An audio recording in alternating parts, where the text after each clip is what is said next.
Lod Esmond here for Winners and Winers, and we are joined by one of the hottest cappers, at least of late. David, how are you, sir?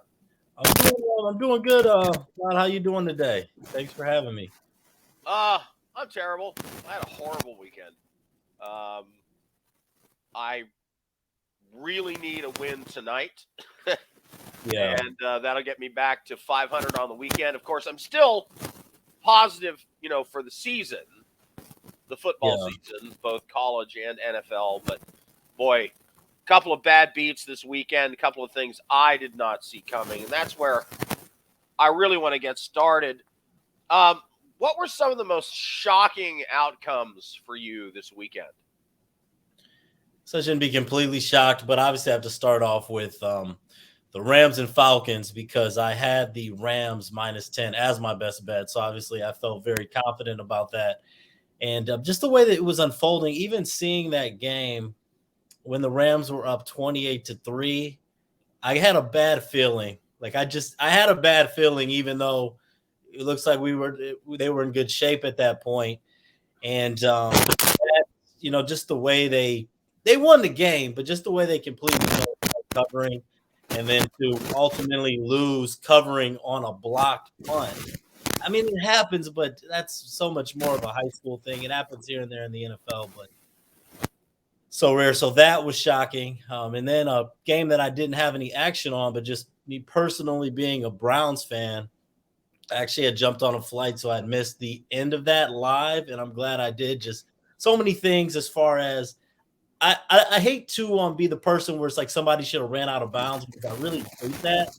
But looking back, where it's like Chubb stays in bounds, the Browns missed an extra point, and then you allow two plays, basically a 66-yard touchdown pass by Flacco, and then the Jets get the onside kick and then score another touchdown. That was almost like a movie. Um, your Raiders, I Oh, mean, oh, geez, dude. I almost took the Cardinals, but I didn't. And I was looking at that game and I was like, I'm glad I stayed away from the Cardinals. And I guess it was a good play. If you would have Oh, took them, that was you know the we didn't even talk thing. about the Dolphins and the Ravens. It was just crazy day. The thing that I want to take away from that Raiders game is you're up 23-3 at halftime, and you never score another point. Yeah. That is a team that is playing not to lose, Yeah. not playing to win. And I predicted it about halfway through the third quarter. I was like, they think they've won. Yeah. They're not trying really anymore. Yeah. And the defense, the Raiders defense earlier in the game was getting all kinds of pressure on Kyler Murray because he was dropping back to pass the ball or doing sort of conventional running game. And then at halftime, they went, well, that's not working. And they went to let Kyler cook and little flip, options and short passes and screens and short, narrow crossing routes. And they were moving the ball like crazy. Yeah. And I'm thinking, okay, the Raiders defense is going to adjust to that. They're going to see. No, never. Yeah. They never made an adjustment the whole game. And it goes to overtime. I mean, think about it. The Cardinals needed 2 touchdowns and 2 2-point conversions. Yes. And the 2-point conversion at the end of the game, the Raiders stopped them from the 3 on the first, on the second, on the third, and then fourth down. The Cardinals guy with 5 seconds left on the clock makes a sliding catch in the end zone. And then the Raiders have to kick, and you're thinking, oh, crap. They haven't stopped him. And miraculously, they make a stop. They get the ball. They're driving down the field.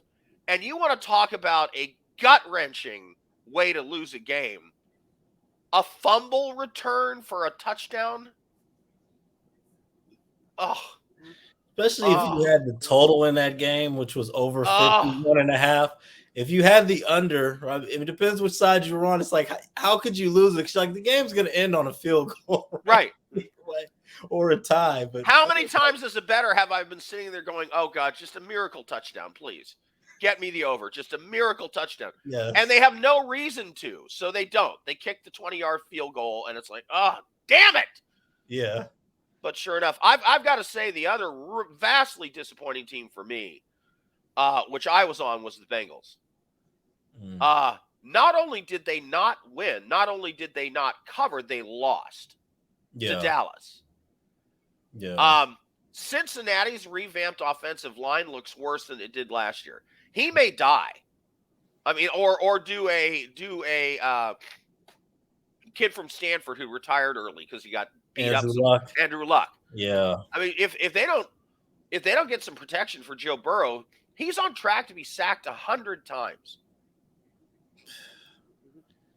Yeah. No. I mean, that's like being in 100 car crashes. You know, I like the over in that game, which didn't happen because I did think Cooper Rush would play a little bit better than people thought, just because he's been practicing, he's been on the teams. But I did not think that the Bengals offense would get held below 20 points. I thought Dallas would get to 20, but I didn't think the Bengals would struggle like that again. Well, and you know, in a way, and we'll talk about addition by subtraction for another team in a minute,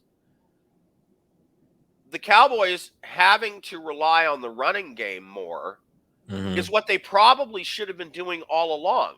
And the sharper running back in that game was Pollard, who everybody has been saying, why aren't you playing Pollard? Why aren't you playing Pollard? And sure enough, they do. And he has a hell of a game. So that was crazy. And now, of course, the story of the week in the NFL really is the whole Jimmy Garoppolo situation.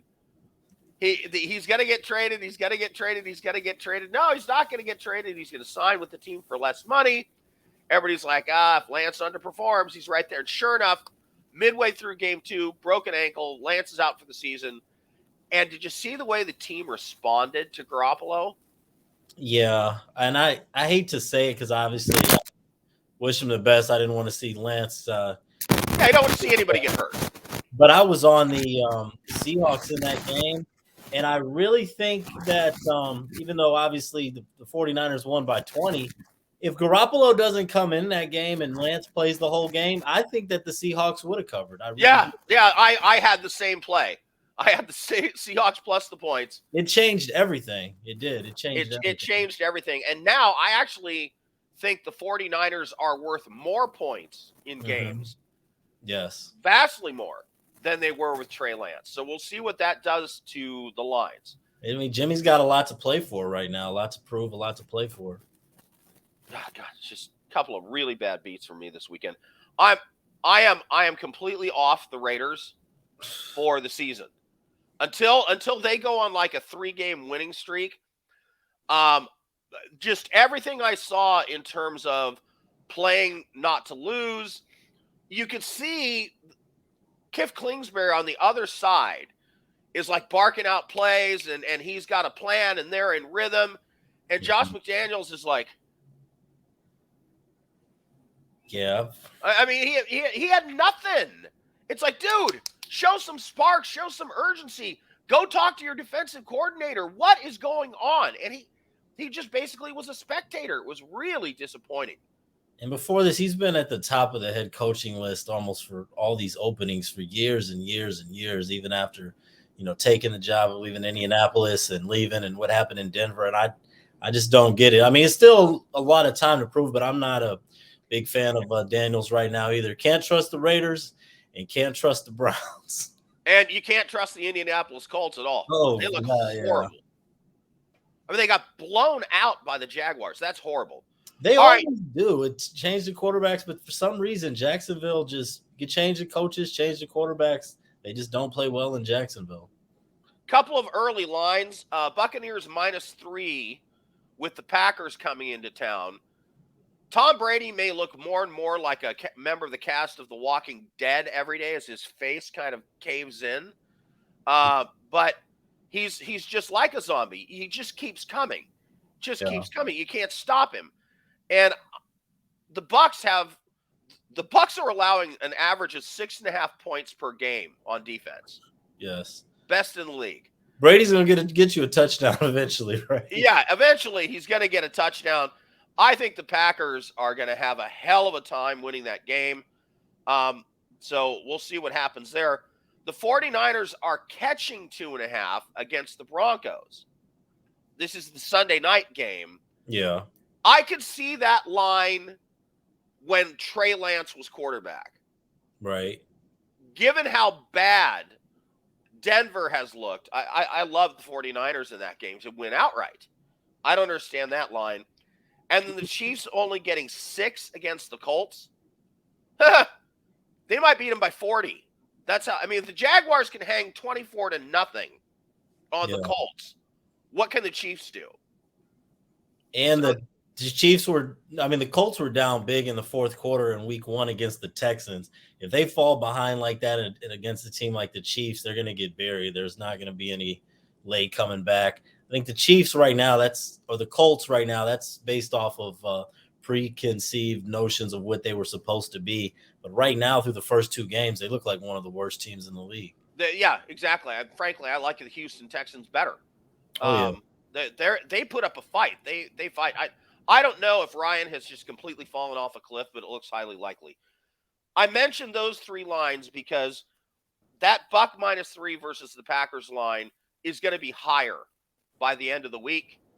The 49ers might be a favorite over the Broncos by the end of the week instead of a dog. And that Chiefs -6 might be closer to -10, don't you think? By Friday, Saturday? I definitely do. And another one that jumped out at me, and it's already moved a little bit, was the Dallas Cowboys, a 3-point dog to the Giants right now. It looks like it's +2.5. I wouldn't be surprised to see that moving closer to even. It's tough to see the Giants going to 3-0. I know they're at home, but it's still early. But I like Dallas in that Danny Dimes! Goal. Danny Dimes! All right. Here's to doing better next week. I know we both will. A lot of times that first week makes you the prisoner of the moment, and you tend to overestimate or underestimate. As the season goes on and you get to see the teams perform against other teams more often, we'll lock in. I know we both will. All right, thanks for joining me here, David. I'm Loud Esmond. He's David. We're both from Winners and Winers, and we're trying to make you a better. There you go.